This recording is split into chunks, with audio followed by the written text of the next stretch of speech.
Hello and good evening from a very much warmer South Africa. And joining me today, joining me today on Psychic Talk with Priscilla Gendron is an amazing international best-selling author, Mr. Michael Edward Bradford. And it's just such a great honor to have you all the way from Virginia Beach in the States. And I bid you a warm welcome. I know that you have a very fond love of South Africa because you spent a lot of time here during the COVID lockdown, an enforced period of time. 17 months. 17 months. Well, welcome. So I'd just like to hand it over to you for a moment to just tell everybody a little bit about who you are and what makes you unique and different. Well, should we start at the beginning? Yes. I didn't want to wear my hat, but that Merlin part of me, I decided to just put aside. And although I would love to bless every person that's on the call and that listens to this, personally, I'm going to have to do it long distance. I came into this planet, this lifetime, to heal my emotional body. My mental, physical, spiritual, energetic body is strong, but the emotional body is what I left behind. I saw the light in other lifetimes, and boy, I just went for the light and the spiritual growth, but I left my emotional body behind. So in this lifetime, I'm having to learn about dealing with feelings, emotions, sensitivity, oversensitivity. And I'm an empath. I've had menstrual cramps. I've been sitting drinking iced tea where I'm next to people that have been drunk, and I wind up with a hangover. And yeah, I've had that. So coming into this planet, I came in highly oversensitive, and I've had to learn how to deal with that sensitivity. So when I was growing up, I wanted something I could touch, feel, understand. So I wound up taking a lot of math and science. I'm going to see about turning this off. Math and science in that, so that I was not dealing with a lot of things that weren't nebulous. I wanted things that were concrete, things I could touch, feel. I'm shutting off my AOL now. Shut this off. Sorry about that. Where are you? And so I always wanted to be a doctor, but I didn't have the money or the support from my family, etc. So I wound up taking engineering classes. I started chemical engineering for pre-med, kept dropping out because I didn't have the money or support. Wound up finishing 2 years of engineering, a bachelor's in business, a master's in international management, then wound up in the corporate world being very successful, and then reached a point where I said, this isn't right for me. I'm not sure what I need to do. And I started on a journey. And that journey has taken me to over 50 countries, working with Native American medicine people, studying with Native American medicine people, Canadian medicine people, Eskimo shamans, Peruvian shamans, psychic surgeons from the Philippines, work with them for weeks on end, helping them in the healing rooms, been with the Maoris in New Zealand. So I've got a lot of t-shirts in my closet. And still learning all the time, still moving into new directions, integrating more. Yeah, I think that we never stop learning. I agree. No matter how old we get, we never stop learning or learning new things. So I wanted to just talk a little bit. You've just written a new book, another bestseller. That's this baby. It's called Intuition. Intuition, your silent thunder. And just as a backdrop, my first book, The Healing Energy of Your Hands, which I wrote it was published in 1995. That became an international bestseller in 12 languages. Then I wrote a book called Mastering the Human Experience, Your Soul's Journey on Earth, which talked about why people come to Earth, what makes Earth special, what happens before you come into Earth. You sit down with your guides and teachers and decide what to do.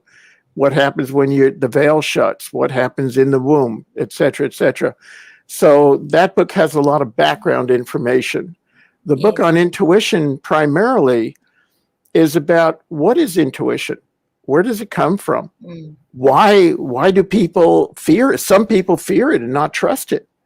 So for me, my intuition opened up very early in my life. Probably I was 5 years old. And my intuition would tell me, don't do this, don't trust this person, be careful. And if it wasn't for my intuition, I don't think I'd be alive. I'm almost positive I wouldn't be alive right now. Yeah, me too. So go ahead, back to you. Yeah, no, I'm saying me too. It is. It's, and I also, it was around the same age as well, 5 years old, that I started developing my intuition. I think we all come in with intuition, and part of the challenge is that when a child starts seeing colors or have invisible friends or whatever it may be, then comes the question, do the parents support that or do the parents shut it down? And what about the environment that the child is in? And are they safe enough to communicate that? So as far as I'm concerned, Albert Einstein said intuition is the only real important thing. And you've got Thomas Edison, all the great scientists talk about receiving information in the night or when they're dreaming or when they're taking a walk. For me, whenever I've been in meetings or in real challenging situations, I take a break. I go take a walk in nature. I'll go to the bathroom. I'll go make a cup of tea or something else. And all of a sudden, boom, the information starts coming to me. So intuition, although intuition can come in a period of war or a period of high stress, intuition usually comes at a time when we're totally relaxed and maybe not even paying attention. If I'm working with a client, I will intentionally go inside, disengage from my exterior, connect to my inner self, and then ask what's really going on. What's happening here? And the other question is, how can I serve this person? What is the single most important thing that I can do to help this person to shift, whether it's mentally, physically, emotionally, spiritually, energetic, whether it's in their personal life, their business life, whatever it is. And what's interesting for me is many, many years ago, I had someone say, Michael, when you can read a company the same way you can read an individual, that's really going to be something. And then over the years, it evolved where I can look at a company or an organization in the same way I could look at an individual and say, okay, where's the blockage? What does it have to do with? It has to do with the employees. Does it have to do with the marketing? Does it have to do with the location? Does it have to do with the layout? Is the energy in the operation clear or not? Is there some karmic patterns? But then once that aligns, it just like with healing a person, it's like whoosh, that energy comes into alignment and boom, everything changes. And the other thing about intuition is it doesn't have to take a long time. Usually for me at this stage in my life, but I've worked with over 20,000 clients all over the world, worked in medical clinics, chiropractic clinics, etc., helping them. Normally within 1 to maybe the most 5 minutes from the time someone walks through the door, the information will come to me and I'll see where the blockages are and what the core issue is. It's interesting. There was a young woman who called me. She was about 24 years old, called me up just recently and had all kinds of problems with allergies, mold. She was just in very bad shape and she didn't even know if she was going to live. And within a couple of minutes of her calling. And for me, I don't want any information up front. I don't want people to give me 10 pages of information. It just distracts me. So when I'm meeting with the person, I just tune into their energy. And with this girl, young lady, I asked her, I said, what happened 9 years ago? And she started remembering and things started coming to her. And then I asked her, how does she feel as far as her own freedom of expression? And all of a sudden that opened up a whole doorway to where she started shifting. And I told her, I said, let's not do the whole hour now. Let's just do a portion of it and we'll talk again. And I also sent her my sacred healing room meditation. I said, listen to this every day. It'll strengthen your energy field. And she sent me a text message the next day. She said, I'm flying. Amazing. So what I have found is that the deepest core issue is usually not readily visible unless you're using your intuition, unless you can track energy. And I just love this work. I love to see people become free, to become happy. I love to see when a challenge that someone's had for possibly even most of their life just disappears. And I also need to say I'm not a doctor. I have no medical knowledge and I don't diagnose or anything, but I've watched working with people on an energetic level. And I've watched cancer, diabetes, allergies, Hep C disappear. And I don't even know what those things are medically, but all I know is... You've noticed that a lot of the conditions in today's society comes from the emotional side or even from a karmic aspect. And, you know, when you heal the cause of it or the start of it, it relieves whatever is going on in your body. Absolutely. They call it stress today. There was a woman I worked with in Dubai. She had attended one of my workshops and never worked on thyroid, just worked with her on communication, courage, confidence, speaking her truth. 2-3 weeks after the workshop, she calls me up and says, Michael, I went to see my doctor and he's shocked. And I said, why? And this woman was in her early 40s. And she said, for the first time in my life, my thyroid is normal. And the doctor was shocked. Amazing. So again, it's not up to me what changes. All I'm looking at doing is saying, okay, where is the blockage? What is going on? What needs to shift? It's about unconditional love and unconditional thinking. It's also, and I'm getting emotional now. I can feel it in my heart and the tears. It's about releasing the blockage, whatever it may be. And I use a couple of models. One model is you have a bucket and you're walking around with holes in the bottom of the bucket and your energy is leaking. So you go to an average healer or whatever it is, or someone, and they fill the bucket with energy and you walk away and the bucket's still leaking. So after a week, 2 weeks, 3 weeks, you got to go back for more energy. For me, I work totally differently. All I'm concerned about is what's creating the holes in the bottom of the bucket. And I do my best to help the person to identify, clear, and reseal those holes in the bottom of the bucket. And then they don't need me. It's not a very smart marketing technique on my part, but you know, the people get a lot of benefit out of it because what I want, my main goal is for people to be free and not be dependent upon me. Another model is taking a look at a weed. You take a look at a weed in a garden or wherever it may be, you cut off the top. Does it kill it? No. Cut off in the middle? No. To cut off at the bottom? No, you can't see it.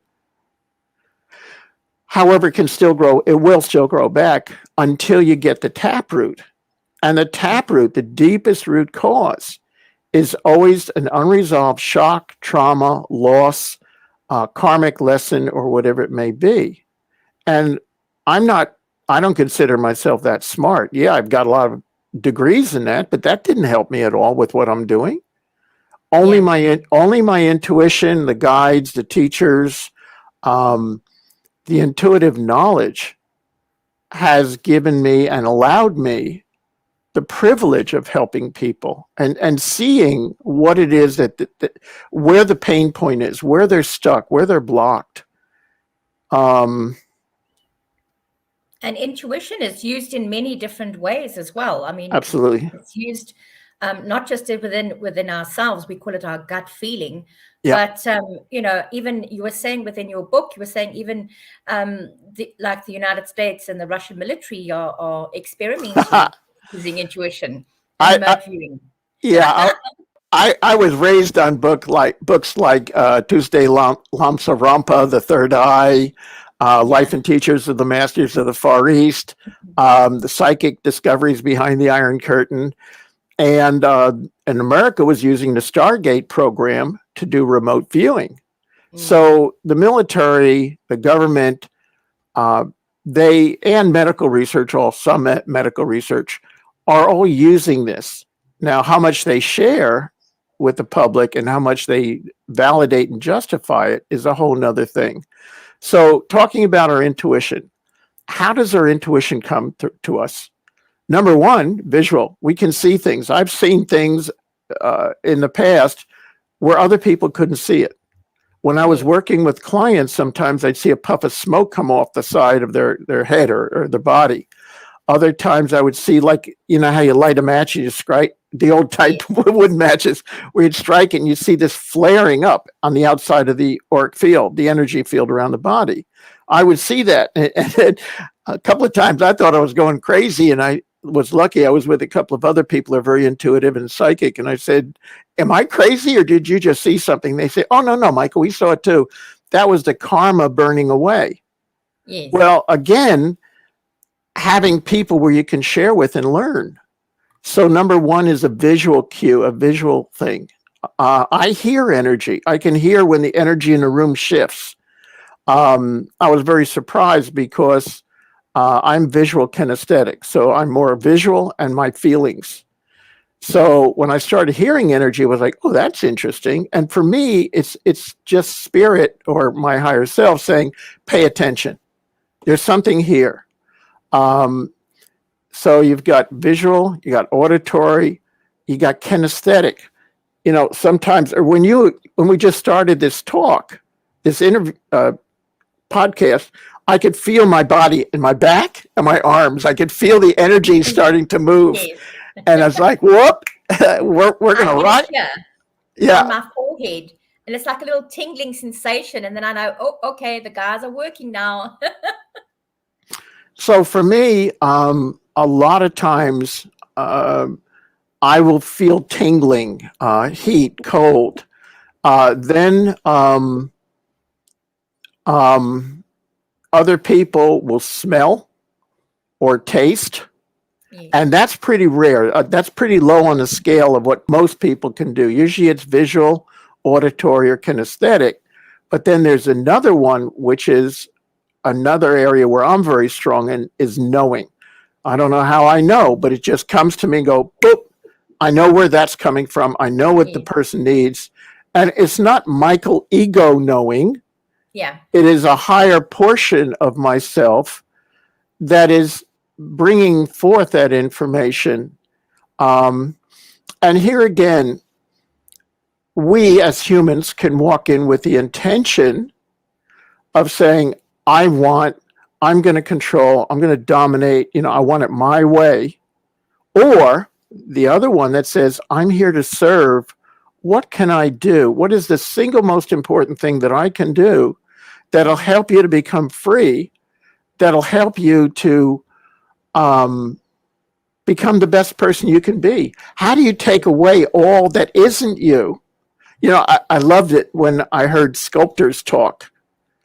And you talk to a sculptor about what they're doing. They said, well, we're taking away everything that isn't supposed to be there. And it's like, wow, what a way of describing it.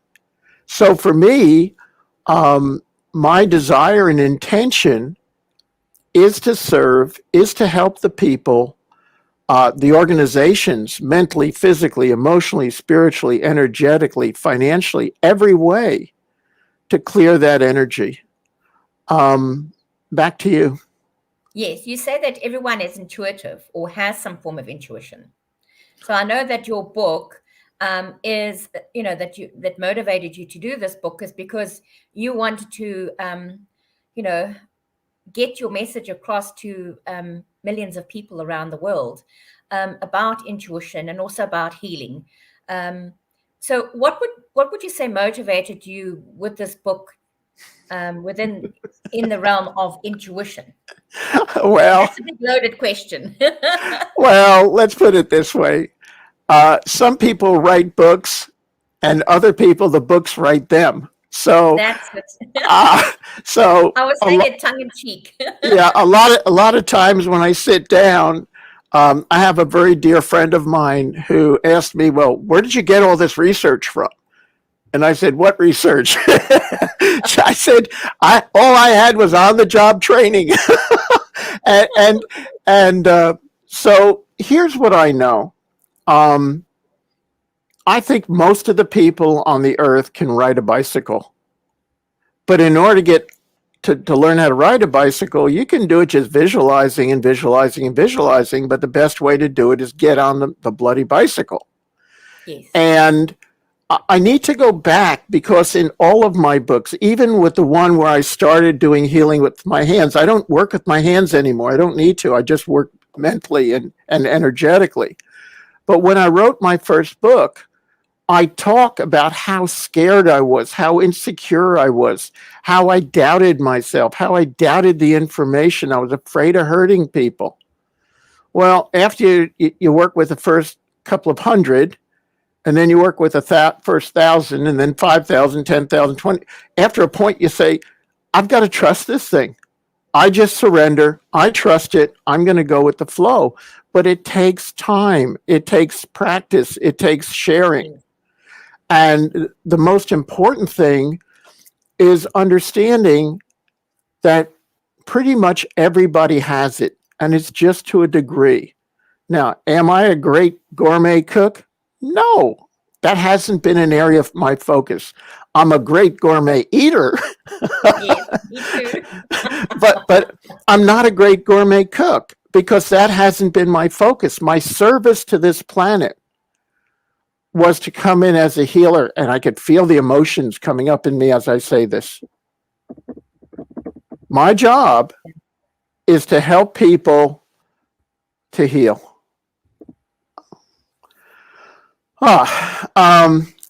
So everyone has intuition. Everyone can develop it. I'm also running classes for teaching intuition and putting together workshops for that, which I invite people to contact me if you're interested. And part of what I want to talk about also, Priscilla, is why isn't everyone embracing their intuition? Yes. So I want to go into, in the book, I go into The history. yeah, but before that, I spoke about that before. before that, I The go into, Neanderthals. yeah, but before that, I also go into the dictionary definition, and that's a little boring section. What can I say? But you got to get Yeah. through it. I needed the foundation. This is what the dictionaries say. Fine, put that aside. Now, part of the history of intuition is every culture that was successful on planet Earth honored the seers, the healers, and the prophets. And Yeah. that was the case until the Council of 325 with Constantine. And then in the Western society, the Roman government or Roman culture took over the religion, created the Roman Catholic religion. And all of a sudden, everybody that wasn't following the church was a pagan.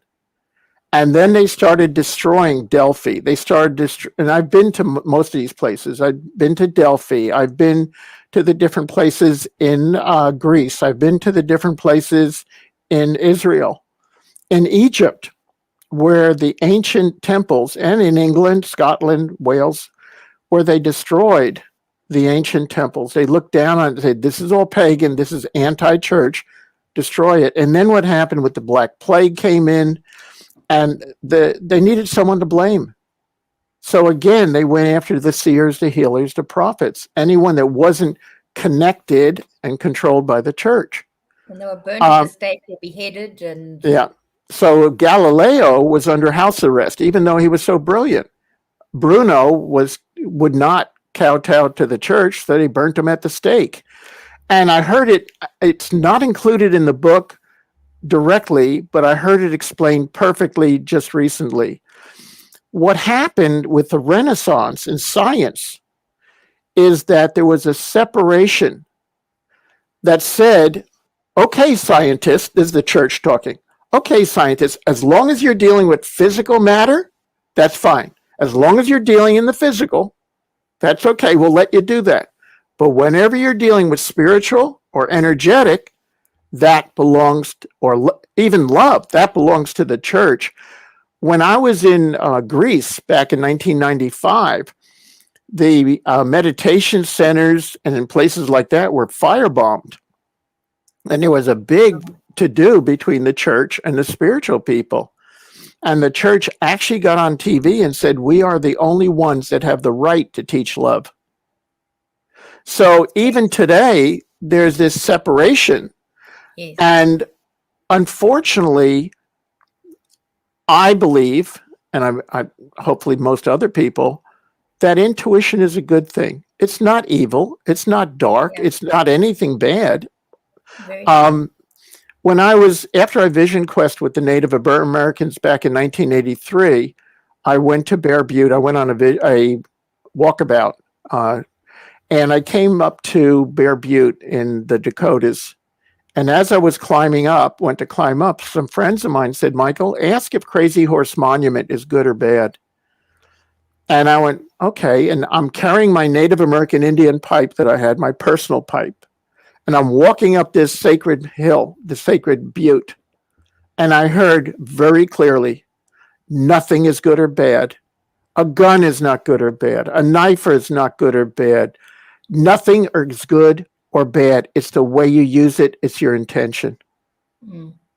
And I mean, I'm getting chills now as I'm sharing this. And there's a lot of words that I'm speaking. There's a lot of words you're speaking, Priscilla. But however, for me, everyone that's listening is getting a healing. Everyone that's listening is getting an awakening, a triggering of their energy field, and a cleansing and a clearing, hopefully.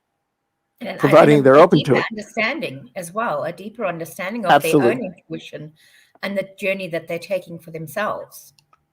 See, we have guides and teachers, we have intuition, we have a lot of things that are gifts. Unfortunately, most of the training we've gotten has been left brain, reading, writing, arithmetic, thinking, doing this, doing that. The Native Americans shared with me when I traveled with them, they said, Michael, if we see a young child that we know is going to be a medicine person, we hide them from the authorities. We don't let them go to school. Mm. And we teach them, we take them out on the land and we teach them. In South America, there was groups of people, shamans, where they kept the child that they knew was going to have gifts. They knew it intuitively. And they kept them in a cave, total darkness, till they were a teenager. So they weren't distracted and they had to get in touch with their inner knowing. So I go into this a lot in the book. I also take what intuition is, how to use it, how to develop it. And then I take a look. There's chapters in the book on what my experiences of using health and intuition in health and healing, cases, actual case studies, section on personal excellence and spiritual growth, and another section on working with companies, corporations, wealth creation, real estate, investing, etc. So the book is, a lot of people said, Michael, that's a lot in that book. And I said, well, you know, I didn't want to break it into two books. So I made it into one big fat book of 236 pages? Yes. 235 pages. So, and I love to teach. I mean, I love to teach. I love to share. I love to help people to reach the next level. And if we all help each other that way, this planet's going to be a much better place to be. Very much so. Very, very much so. And I've put a little comment in. If anybody wants to ask Michael a question, they can just put it into the chat box, and we will allow Michael to answer some of your questions, because we've got some wonderful people here, and they're all saying hi. We've got Modi live. Hi, Modi, and hi, Shelley. Hi, Siobhan. Hi, Karen. She's saying great to see you, Michael, live. There we go. Great to see you. She's saying great to see you, Michael, live. Owen as well. He's here. Hi, Owen. And he's saying hi to ho, fellow travelers. And Suki's here as well. She's saying hello. And when you were talking about the question, why isn't everybody intuitive or using their intuition? Owen said it was a very good question, because not everybody is doing it, you know. What's interesting is, in ancient times, the people were working on the land. They didn't have cell phones to look at all the time, and Twitter and Facebook and everything else. So they spent time in nature. They spent time sensing and feeling. There weren't a lot of distractions. So what happened naturally, people opened up to their intuition. They sensed. And who is the guy that created Bach flower remedies? Brilliant man. He was able to blend his energy and sense the flower essences. He was able to take different flowers, put it in his mouth, and know what it would do to what type of emotions that would heal. Yes. So these people were absolutely brilliant. And unfortunately now there's so much going on around us that we're distracted. And we also start numbing down. We're switching off numbing down because of the overload. But when we get out in nature, whether we take time meditating or just paying attention, whenever you just stop, for me, if I need my intuition, I'll stop and I'll ask. And the other challenge with intuition, and it is with psychic ability also, is I find it's harder to get it for myself than to get it for other people. So what I find exactly the same. Yeah. I also find it very difficult to read for myself or get the answers that I need for myself. Whereas with other people, I can open my mouth and it all comes out like a waterfall. Well, see, part of that is we're not as much attached to being right, looking good, taking it personal, etc. And we don't have perspective from inside of ourselves. In other words, I have different ways of checking. In other words, I've had friends that said, Michael, your energy isn't clear. I go, okay, I'll go check it. Oh, you're right. And then I'll clear my energy. So sometimes being on the outside, we can see it a lot better from other people, about other people, than we could actually see ourselves. Back to you. Cool. And we had another lady join us, Christiane. She says, bonsoir. So she's also from South Africa. Right. So Suki's got a question for us. There we go. Where do you see healing in the future? Or where do you see healing going in the future? Okay. Well, I will share with you what I saw 20, 30 years ago, 40 years ago. 40 years ago, I had a vision. And the vision was a person would come into a room, sit in a chair, facing a half dozen people in a semicircle. Here's the person up here, looking this way. And there's a semicircle here with 6 people. And each person had a special gift.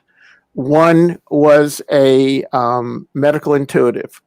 One was good at reading the Akashic records. One was good at, let's say, reading the auric field. So each person had a separate gift, And just by talking to the person, they would shift and heal. And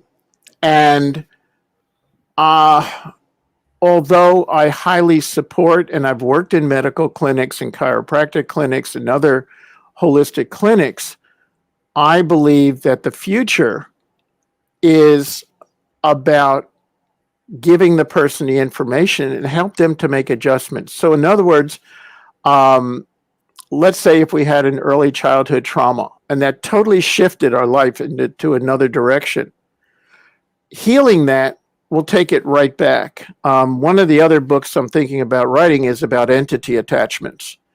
And what I found is these discarnate beings will attach to where there's a break or weakness in our energy field. So in other words, anyone that's addicted to drugs, alcohol, whatever it may be, any addiction, the person will normally have 3 to 7 or more amplifiers in their energy field, distracting them, holding them down. You clear those off and you clear the attachment. See, I believe people are either Velcro or Teflon.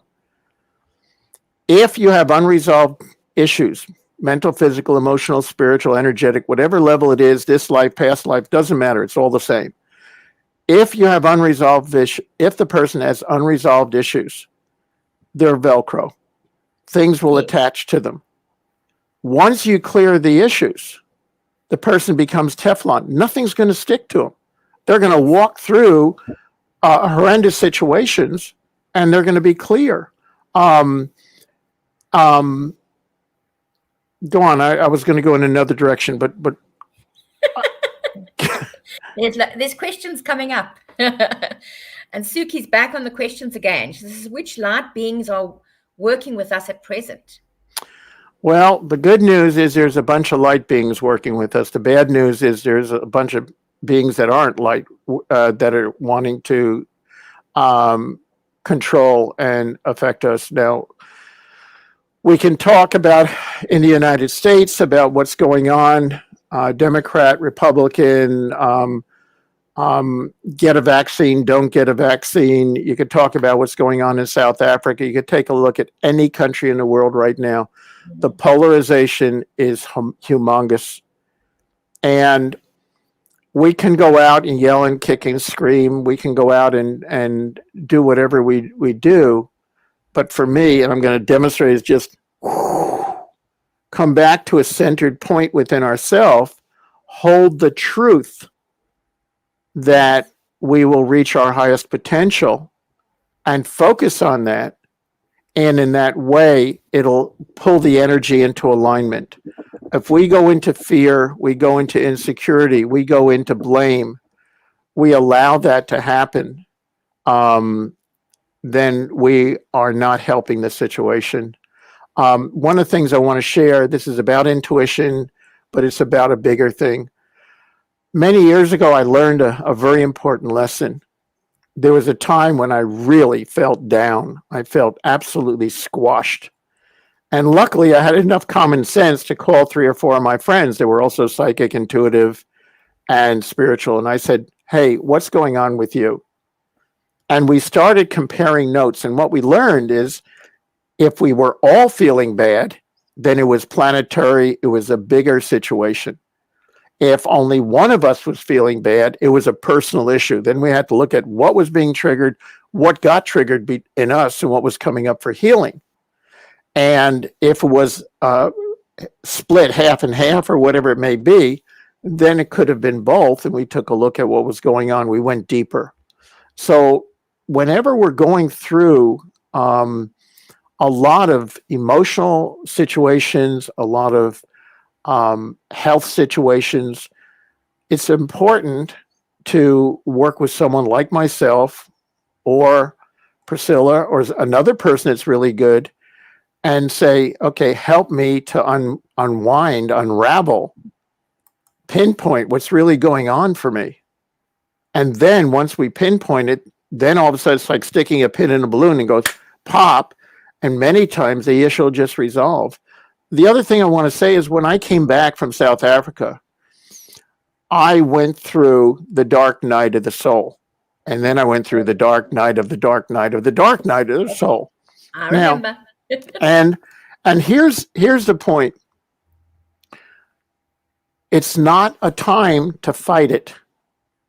It's a time to surrender into it, be gentle with ourselves, nurture ourselves, nourish ourselves, get the healing, get the support from people you know, people you trust, other healers, etc., whether it be myself, Priscilla, whoever it may be. Find people you trust to help and support you through those times. Now, there were also times in my life, especially when I swam with the dolphins a number of times, when I had 104 fever. It was very high fever. I don't know what is in centigrade, but it was very, very high. And I went to medical doctors. They did tremendous amount of blood tests. They never could find anything. And it wasn't until years later, and I've had that happen about a half a dozen times in my life. And what happened is I learned through a person that was very intuitive that these were times of massive energy shifts within me. So they weren't anything bad. They were actually me burning off karma. Yeah. Me realigning my soul, my body, my energy field. So again, it's very important to stay in touch with and to have periodic checkups, whatever you want to call it, with people that you trust that are highly skilled, because you're worth it. And, I go to my medical doctor and I have blood tests every 6 months or so and say, okay, just make sure I'm okay. So you have to deal with the physical as well as the spiritual. We are both physical and spiritual, and we need to pay attention to both. We need to eat healthy food. The body's a chemistry lab. You have to put good nutrients into it. We have to take time to rest, to break free of the humdrum, the pressure of every day. We have to take time. Where I live now, I walk the beach every other day for about 3 miles. And I need to do that to keep my sanity. And the more sensitive we are, the more spiritual we are, the more intuitive we are. We need to rest. We need to recharge. We need to de-stress. And all I can say is, do your best to understand what the journey is. That's why I wrote the book, Mastering the Human Experience. Understand where we get our guidance from, how we get it. That's my book on intuition. And like I said, I'm writing the book and all of a sudden I'm getting a message going, Michael, you need to include this. Michael, you need to include that. And I'm sitting here, okay, I'll start writing. Passing away furiously. Yep. Or thank God there were so many people who read the manuscript and they said, well, what do you mean by this, Michael? What do you mean by that? And Michael, explain this better. Or Michael, the editor of my book on Mastering the Human Experience, the editor wrote back to me. She said, I can't edit this fast because I'm processing so much just reading the book. So we all have the opportunity to learn, change, grow, expand, evolve, shed our old being, and to welcome the new being within us, to welcome not our potential, but our full reality. Back to you. Great. Right. Karen has given us a double question. Uh-oh. Karen, are you going to be running any online intuitive workshops in the near future? And can you coach one-on-ones someone to align with their intuition? Absolutely. In the past, I said I wanted to train 1 million healers on this planet. That's one of my goals and visions, and I can feel myself very emotional when I say that. I'm going to rephrase that, and I want to say that my goal now is to train 1 million people to become healers, and to offer that program where it's introduction, basic, intermediate, advanced. But what I really want, my passion, is to play with people in the field of the apprenticeship program. And I want to teach everyone what I know. And I would like to learn from other people also. But when we have a group of people where we're all synergistically supporting ourselves, I think that we'll take a quantum leap on this planet. So I want to run I'm planning on running classes, online intuitive workshops, both in the area of intuition, developing the intuition, and in learning about healing and how to use healing, the advanced techniques that I've developed and I've seen from all over the world. And I've been very fortunate in the fact of being able to travel all around the world and to spend that quality time. And someone said, "Oh, Michael, you're so lucky." And I said, "Yeah, all I had to give up was family, house, steady income, corporate position, little things like that." And however, the rewards that I've had, the fulfillment, the people I've met, the things I've experienced, most people never have the chance to do that. Even spending 17 months in South Africa, very few people have the chance to travel and do things like that. So absolutely, I'm planning on running online training programs, giving lots of support. And also, I'm available to work in the fields of coaching, mentoring, both with individuals, companies. I love to work with entrepreneurs. Since my background is working with business, to me, business, I got to watch where my hands are. Business isn't here, and spirituality isn't here. For me, they're one. For me, we're all a combination of masculine and feminine. Yes. We're all a combination of higher self, inner child. So part of my passion is coaching, mentoring, teaching, and combining everything so that the person can be the best person they can possibly be. So yes, I am offering coaching programs. I also want to work with holistic clinics and groups of people to help them to reach their full potential. Also, I'm looking at writing a book on how to heal animals. That's been calling to me for a long time. And boy, I can feel the emotions with that one too. Because the animals and the plants, they deserve healing also. Yes, definitely. Back to you. Owen has put a lovely question and he says, "Hi, Michael, my food intake has greatly reduced through my own personal choice. Any insight in the relationship between food and our light body?" Owen, I'm going to say something that may shock you, and it definitely shocked me. Some of the most spiritual people I've met are not vegetarians.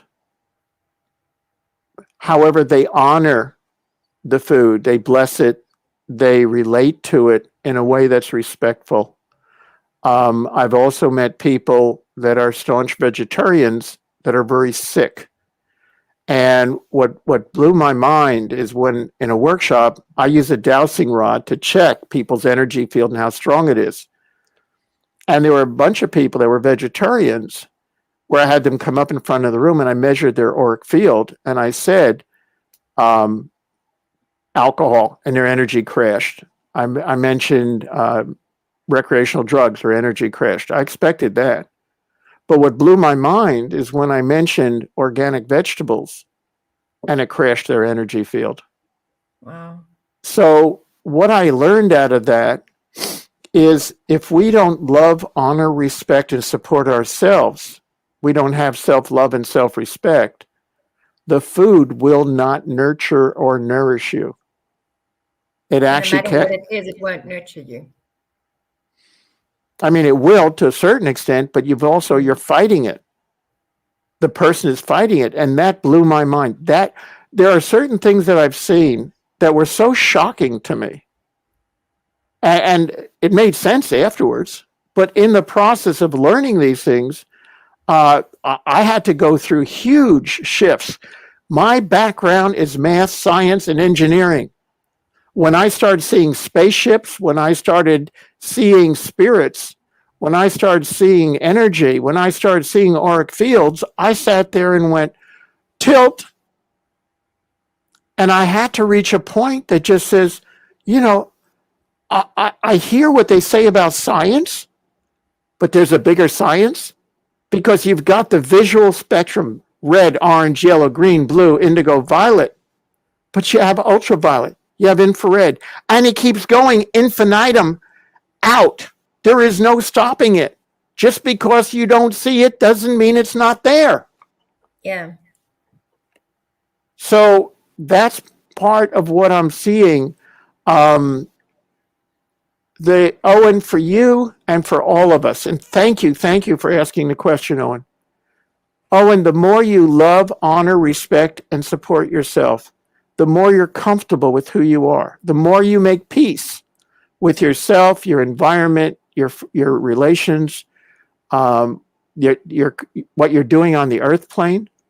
The more you come in harmony with that, the more the food will nurture you, and the healthier the healthier you will be.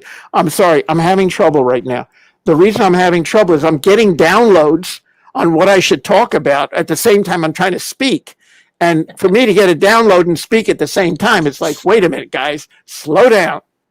Okay, this is what they just told me. I worked in a breast cancer clinic, helping people, women who had breast cancer. And in every case, just about every case, the women, and look at the symbology of the breast, the woman is giving, and she's depleted.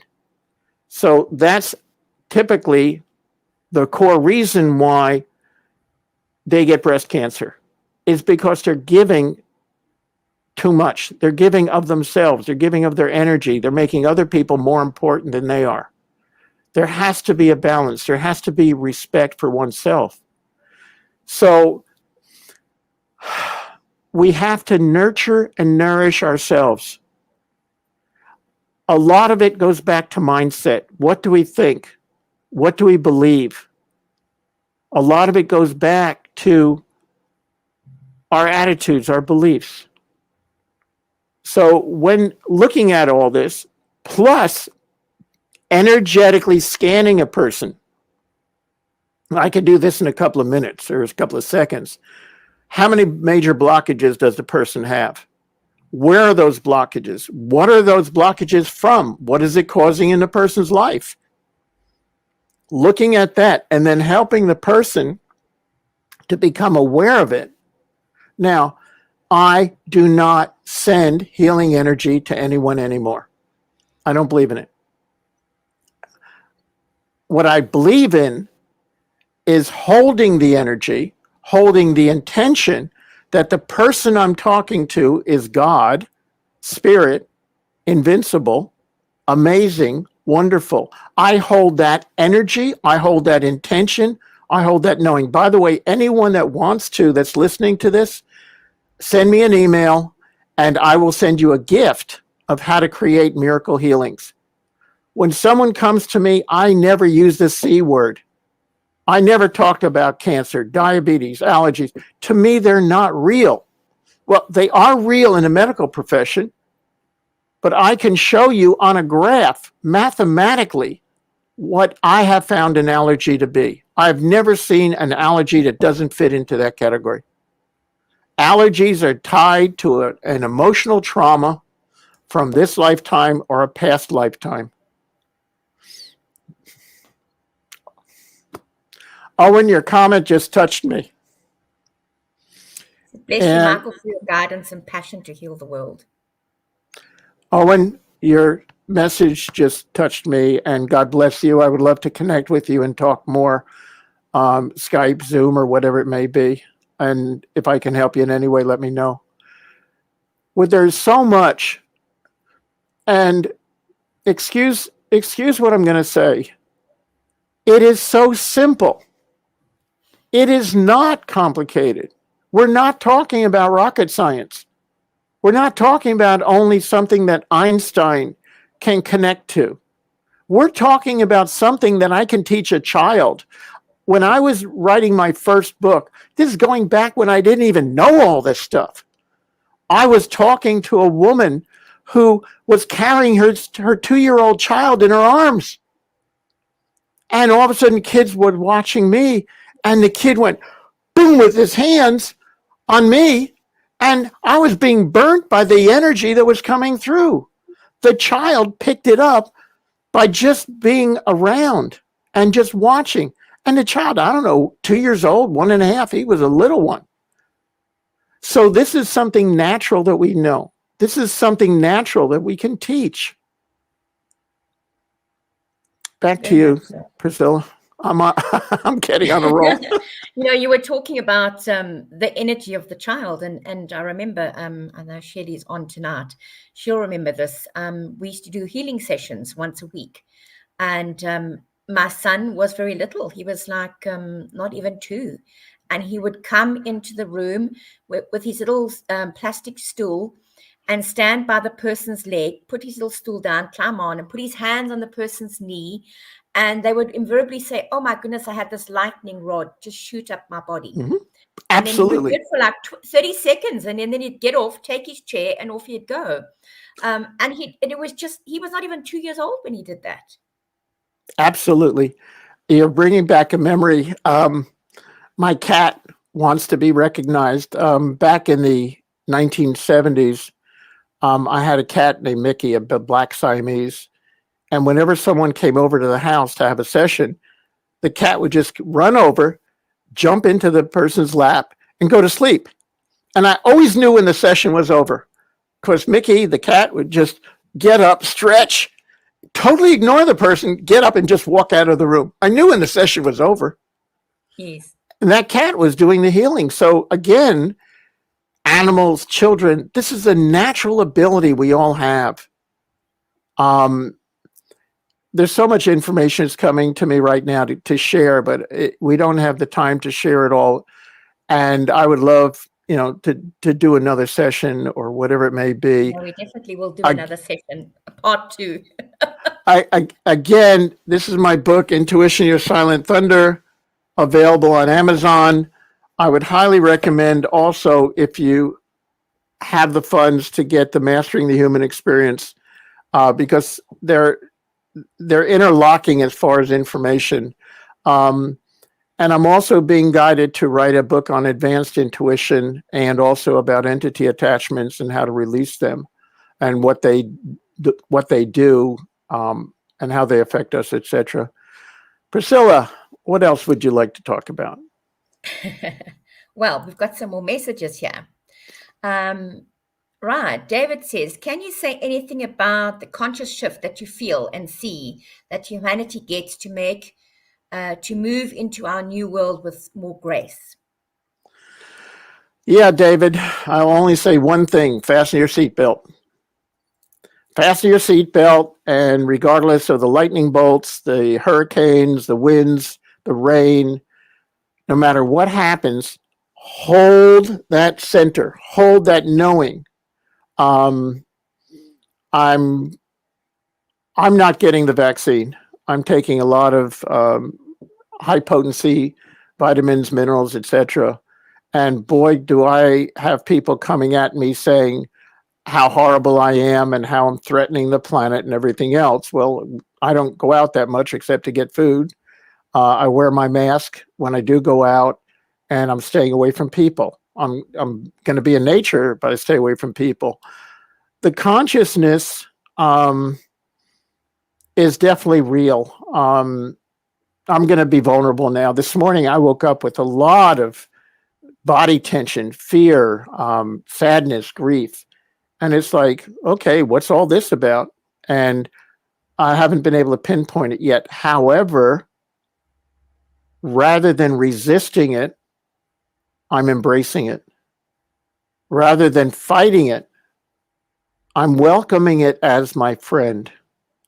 Now, we have what I would call soul fragments. We have different aspects of ourselves. We have things that we've done in our lives that we're ashamed of. Things that if we had a chance to do it over again, we would do it very differently. Hold on a second. My throat's tightening up.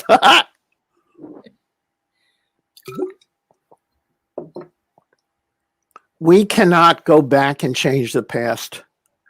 But what we can do is look at the past and learn from it. Boy, I'll tell you, I am not perfect. You know, anyone that wants to put me on a pedestal, I say, no. I was in Germany one time, and this one person genuflexed in front of me, laid down, just bowed, he just laid down on the ground in front of me. And I waited till he got back up, and then I did that to him, and we both started laughing. David, no one is further along than anyone else. We're in this together. And either we work together as a team, we unite our energies. I mean, Priscilla, Suki, and other people, Karen, they've been a godsend as far as a support. And no man is an island, no woman is an island. And the best way to get through this is keep loving, honor, respecting ourselves, forgiving ourselves, having compassion for ourselves. But it's also linking arms with our brothers and sisters. Mm-hmm. When we reach the point, of realizing, and I've had the opportunity to look back and see past lives and other things, and it's opened up when I've traveled around the world. Yes, I was Greek. Yes, I was Roman. Yes, I was in Israel. Yes, I was in India. Yes, I was all these things. And all of a sudden, you can't judge anyone. I've been on both sides of everything. And in the past, I've led the armies of Rome, Egypt, Israel, Greece. I've been samurai. I know that. However, my job this lifetime is not to go to war. My job this lifetime is to lead the warriors home. Wow. My job this lifetime is to end the battle between men and women. And we all have masculine and feminine within ourselves. So if we're fighting male or female, we're fighting ourselves. Doesn't make any sense. Yeah. So the whole point is, how do we come together mentally, physically, emotionally, spiritually? How do we energetic? How do we bring together our higher selves and inner child? How do we bring together our masculine and feminine energies? How do we bring together our intellect and intuition? How do we bring it all together so that we're free? We're free to be who we really are. That inner child in us, that spontaneous inner child, when that becomes free, we're wise. We're not attached. We're playful. Oh, so-and-so's having a good day, a bad day. Whoops, okay, I'll go play. I'll see them later, or I'll do my best to help them. There are times I had my teeth cut working with the Vietnam veterans. And there was one veteran, Akio, and I'm fairly big. I mean, I'm 5'10", and probably weigh about 200 pounds or more. No, 220 now with COVID. But anyway, Akio would pick me up like a small child and carry me around. That's how big and powerful he was. And Akio would flip out from all the stuff that he went through in Vietnam. He was a Navy SEAL. And one day I went to Akio's place, and this is over on the Olympic Peninsula, west of Seattle. And I went into Akio. He had a mobile home that was set up as a woodworking shop. And Akio took one look at me and said, "Get out of here. Not today." And I think a lot of us have heard that from a woman at the wrong time of the month or other things. With Akio, he was a trained killer, okay? He was trained to kill. Akio looked at me and told me, "Get out of there. Get out of here." And I told Akio, I said, "All I want is a cup of coffee." And he looked at me, and then he walked to the other part of the mobile home, the woodworking shop. And I poured myself a cup of coffee.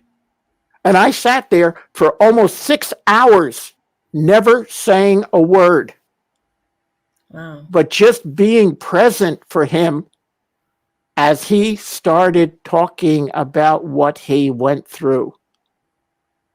The murders, the killing, the horrendous things that he saw and went through and that he did. And sometimes just holding the energy, unconditional love, holding the space is enough. Yes, I work with people. Yes, I see their blockages. Yes, I tell them it. But mainly, I am sitting there in non-judgment. I'm sitting there in unconditional love. I'm sitting there going, you deserve to heal. You deserve to be healthy, whole, and complete. You deserve to be prosperous. You are God expressing. And whatever you've done, the person that you came in contact with on some level was through agreement. And that's a hard one to learn. That's been one of the hardest things for me to learn, is that on some level, I created and agreed to it so that I could learn from it. And then comes the question, what is the learning? And if you keep going deeper, what is the learning? What is the learning? Why am I receiving this intuition?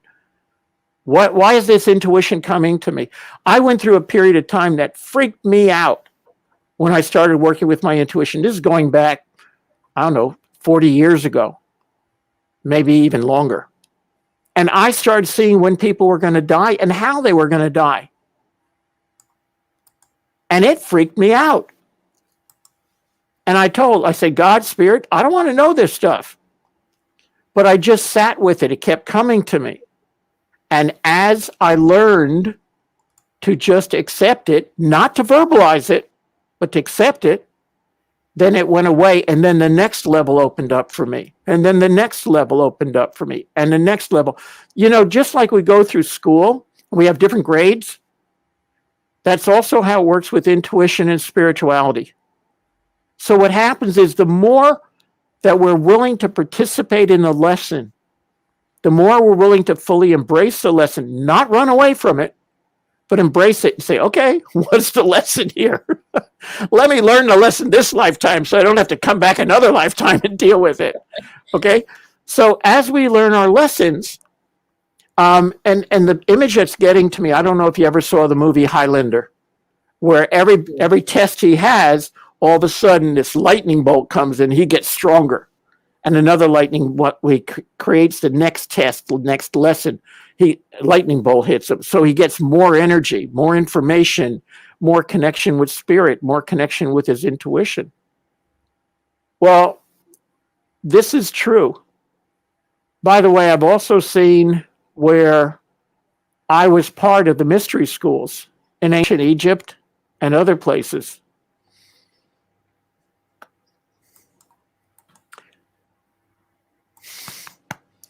And I'm not saying that to brag. I'm saying because I miss it. I miss the teams that we worked with. Whew. Talk to me. Well, you can't fake this stuff. I mean, either. And when you feel the true emotion of it is when you feel the honesty that comes out of it. That's when you feel that true emotion, and it has to hit you here. A lot of what you've said tonight has really resonated with a lot of people, and even with myself, and I think we impart knowledge to others and we help others, but in a way, this has been a collective that's enabled us all to receive the wisdom or the healing or find our aha moments. What's interesting is that there's many different groups here on Earth now from Spirit. And when I said to Spirit, I said, why do I feel so alone and so lonely? And they said, Michael, you're part of the Yeshua group, and the group isn't here on Earth right now. You're part of a Vanguard team coming in first to understand the energy, do the research, and give the information back so that when the teams come to Earth to help, They have the knowledge. So I've also been told that I'm from a planet of healers. And the planet of healers developed the best healers in the whole universe. That was that job of that planet. And I was told that I come from that planet. And that's probably why I am so hungry, adamant, motivated, I don't know what the words are, to go ahead and put together this training program to teach healers, activate that healing energy, and put together meditation tapes to do that, put together video training, live discussions, because everyone has the gift. It's just a matter of gaining the courage to do it. I mean, yes. They're telling me a ship is safe in the harbor, but that's not what a ship was made for. And we all have so much healing ability within us. Your crown chakra's going. Yep, I knew this one. Oh, so, if you know someone that can benefit from the books, please talk to them about the books, share about that. If you know someone that needs healing, you know of an organization that wants help. It's interesting, when I was in South Africa, I went to 3 different organizations and I offered my services for free as a business consultant to sit on their board and everything else. And none of them responded. I didn't get a yes from any of them. And I talked to someone else afterwards and I said, this really blew my mind. And do you know the feedback I got? They said, Michael, they knew if you became part of their board that they'd have to change. And they really weren't ready for change. No, they were happy where they were. Yeah. They were blinkered. Yeah. So it's absolutely amazing when we take the mental part of ourselves, the educational part, and then we've got the intuition part, and we bring them together. I will say it over and over again. The information comes through. I honor spirit. I honor my intuition, my guides, my teachers. And I don't differentiate between intuition, guides, teachers. I think it's all interwoven. I'm very, very, very careful. When I was younger, I was so confused and disoriented. And I sat down with some people who are very psychic and spiritual, and they said, Michael, you are so open that there are thousands of guides and teachers in your energy field. And I had to learn about a gatekeeper. I had to learn to establish one guide, that their job is to act as a mediator or yes, the gatekeeper. Okay. I had exactly the same thing. Yeah. To where I am, and my mantra now is I am only willing to work with those spirits, those energies on the master level of the white light or higher, or that other energies can work with me, providing the masters give them approval. So I work with the councils and tribunals of light. I work with the White Brotherhood, the Emerald Brotherhood, the Sisterhoods of Light, the Karmic Board. I've actually approached the Karmic Board. I had a very interesting thing happen one time, Priscilla. I was talking to this group of highly evolved people, and they said, Michael, do you know who you are? And I said, yeah, I'm Michael Bradford. They said, no, that's not what we're talking about. They said, Michael, you are like an attorney, like a lawyer. You represent people approaching the Karmic Board and pleading the cases of the people. So that's part of what I've done in situations where it's been very, very challenging, is talk to the Karmic Board and say, look, absolutely this person messed up. However, they've reached a point, and I've worked with them, I've seen it, and I'm vouching for this person. They deserve to be free of their karmic debt. Give them another chance. Yeah. And I've watched how things have changed. I've watched how people's lives have changed. I probably need to do it for myself now. Yeah, me too.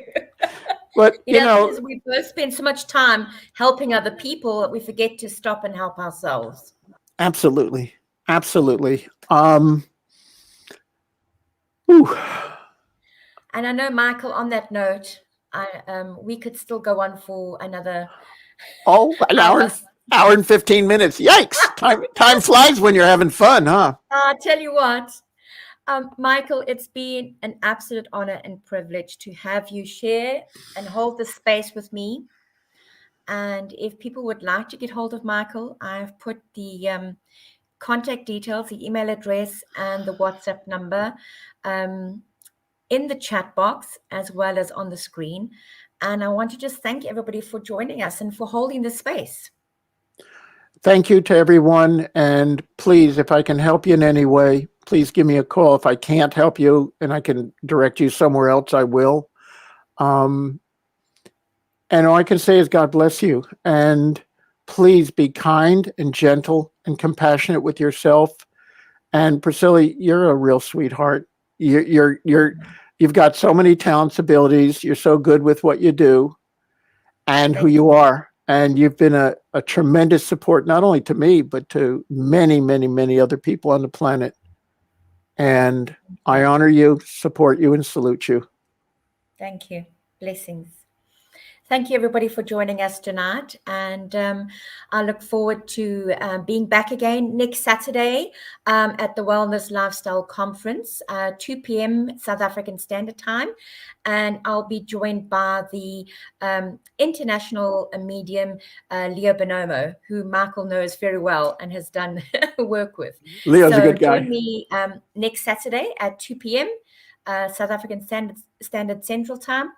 And we will see you then. So thanks, everybody. Have a good evening and good night. Thank you.